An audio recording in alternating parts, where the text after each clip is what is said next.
Todo passageiro já teve curiosidade sobre coisas que acontecem dentro de um avião. Mas quase ninguém tem coragem de perguntar. Só que hoje isso vai mudar. Eu preparei 9 perguntas curiosas e até polêmicas, que todo mundo tem.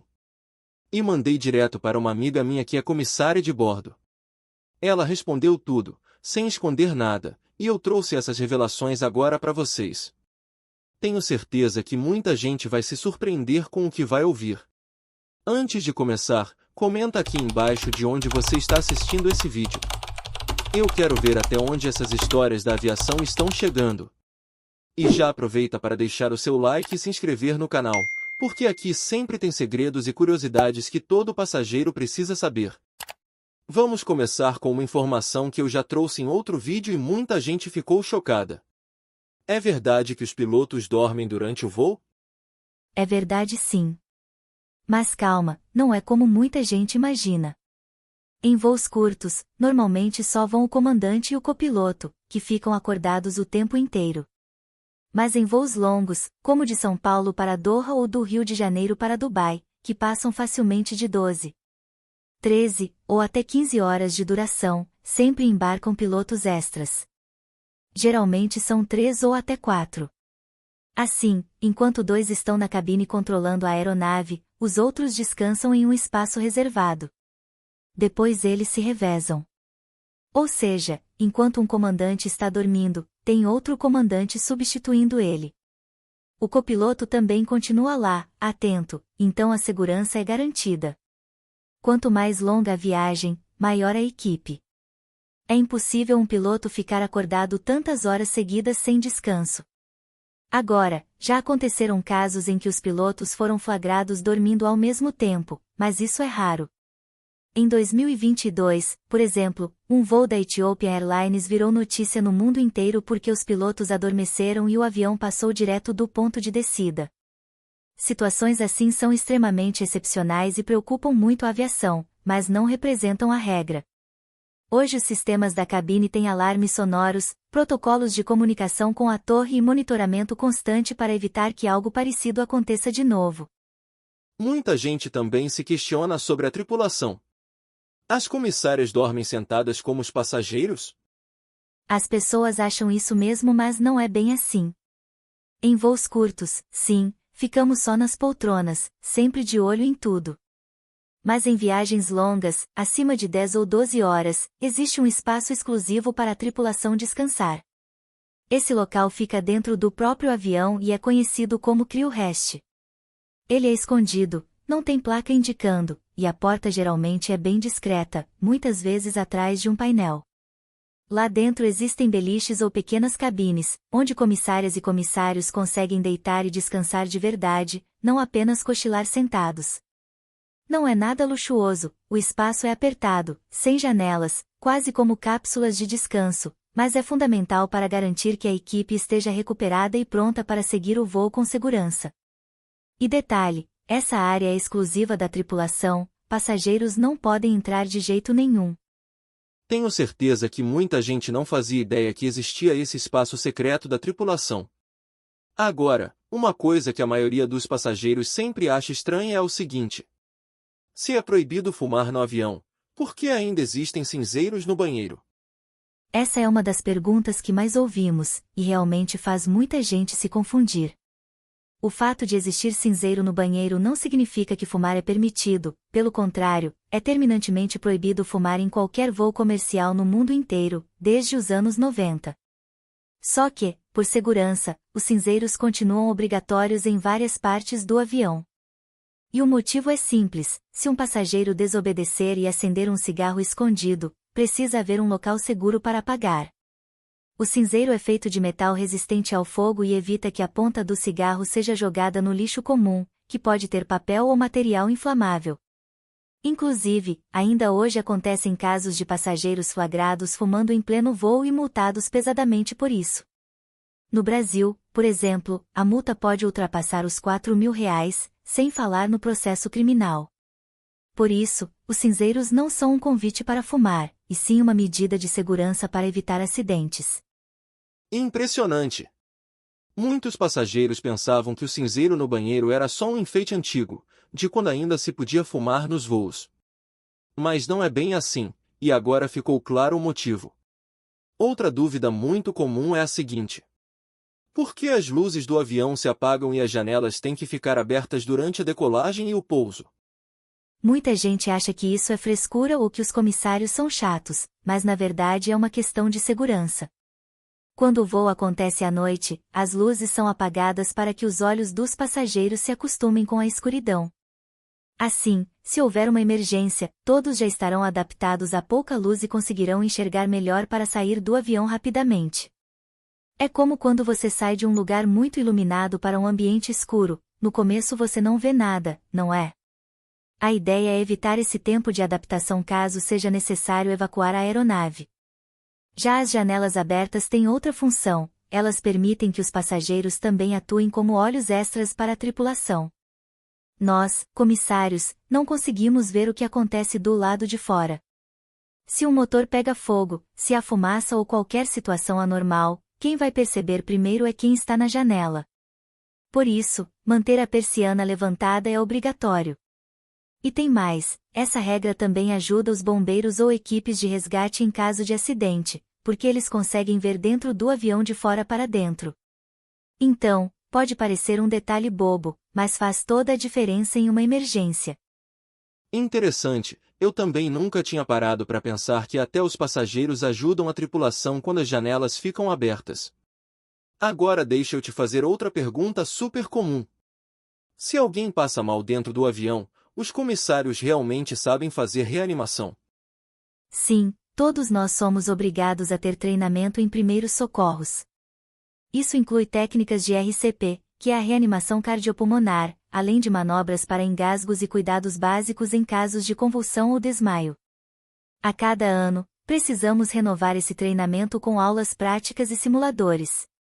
Também existe em todos os aviões um desfibrilador portátil, que pode ser usado em caso de parada cardíaca.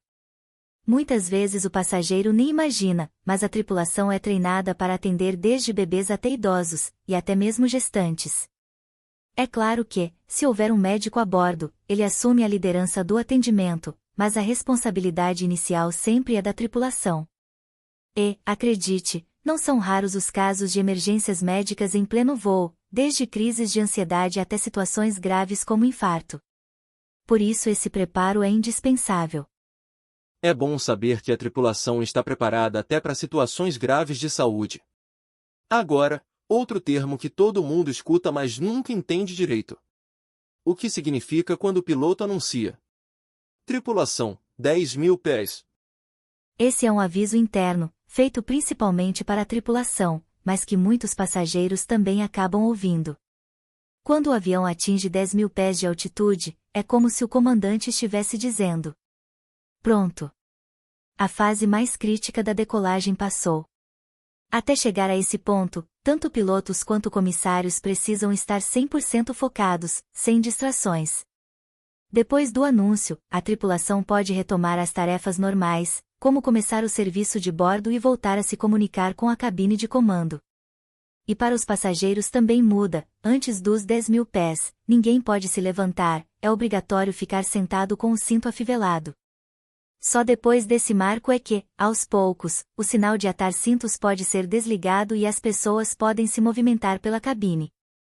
Por isso, quando você ouvir o piloto anunciar que o avião alcançou os 10.000 pés, pode respirar mais aliviado, a parte mais tensa do voo já ficou para trás. Então, quando o comandante fala que chegamos a 10.000 pés, significa que a fase mais crítica já passou. Bom saber disso. Agora deixa eu tirar mais uma dúvida que muita gente tem. Por que o aerossol pode ir na mala despachada, mas não pode ir na bagagem de mão? Essa é uma dúvida super comum. Aerossóis, como desodorante spray, repelente ou até sprays de cabelo, são considerados itens inflamáveis.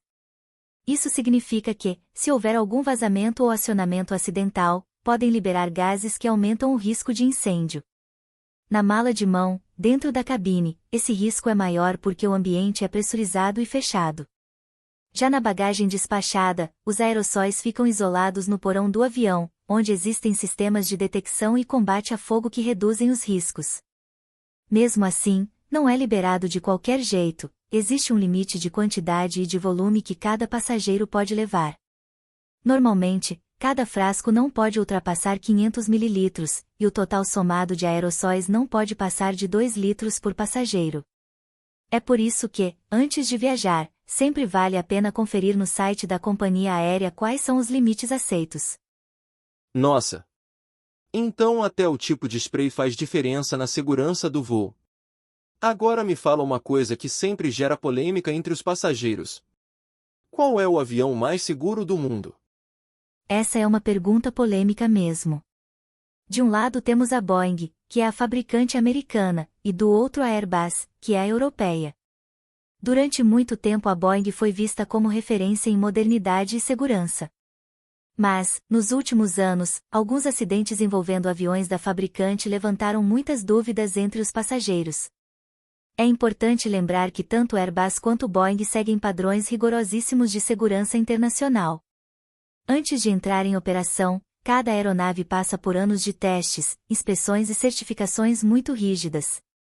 Então, em vez de pensar em qual delas é a mais segura, o passageiro pode se tranquilizar sabendo que, estatisticamente, voar de avião é o meio de transporte mais seguro que existe. A chance de sofrer um acidente aéreo é de 1 em cada 10 milhões de voos, muito menor do que qualquer outro meio de transporte. Impressionante! Então essa disputa entre Boeing e Airbus é mais sobre confiança do público do que sobre segurança real. Agora, deixa eu fazer a pergunta que todo mundo já pensou pelo menos uma vez. Se em caso de emergência temos colete salva-vidas, por que não existem paraquedas para os passageiros? Essa resposta é simples. Seria impossível usar paraquedas em voos comerciais. Primeiro porque as portas de um avião não podem ser abertas em pleno voo, a pressão interna não permite. Segundo porque a maioria das pessoas não saberia usar um paraquedas corretamente. Além disso, imagine centenas de passageiros saltando ao mesmo tempo a 10 mil metros de altura, sem treinamento, em velocidade altíssima e com temperaturas abaixo de zero. Seria um caos total, e muito mais perigoso do que permanecer dentro da aeronave. Por isso, em aviões de linha, a prioridade sempre é manter todos a bordo em segurança até o pouso de emergência. Nem mesmo os pilotos usam paraquedas, essa medida só existe em aviões militares ou pequenas aeronaves específicas. Ou seja, em um voo comercial, o paraquedas não é uma opção viável. O que garante a segurança dos passageiros é a prevenção, a manutenção rigorosa das aeronaves e os protocolos de emergência que toda a tripulação é treinada para executar. Que conversa incrível! Deu para esclarecer várias dúvidas que a maioria dos passageiros sempre teve, mas nunca tinha quem respondesse com tanta clareza. Quero agradecer muito por compartilhar essas informações e mostrar um pouco do que acontece nos bastidores de um voo. E você que está assistindo? Qual é a sua maior dúvida sobre aviões, pilotos ou a tripulação? Já aconteceu de você viver uma situação curiosa dentro de um voo e ficar sem entender o motivo?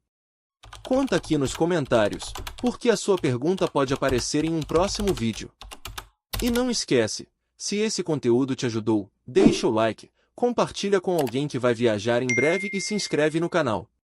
Aqui a gente vai continuar revelando segredos, curiosidades e informações que todo passageiro deveria saber antes de embarcar. Obrigado pela companhia e até a próxima viagem!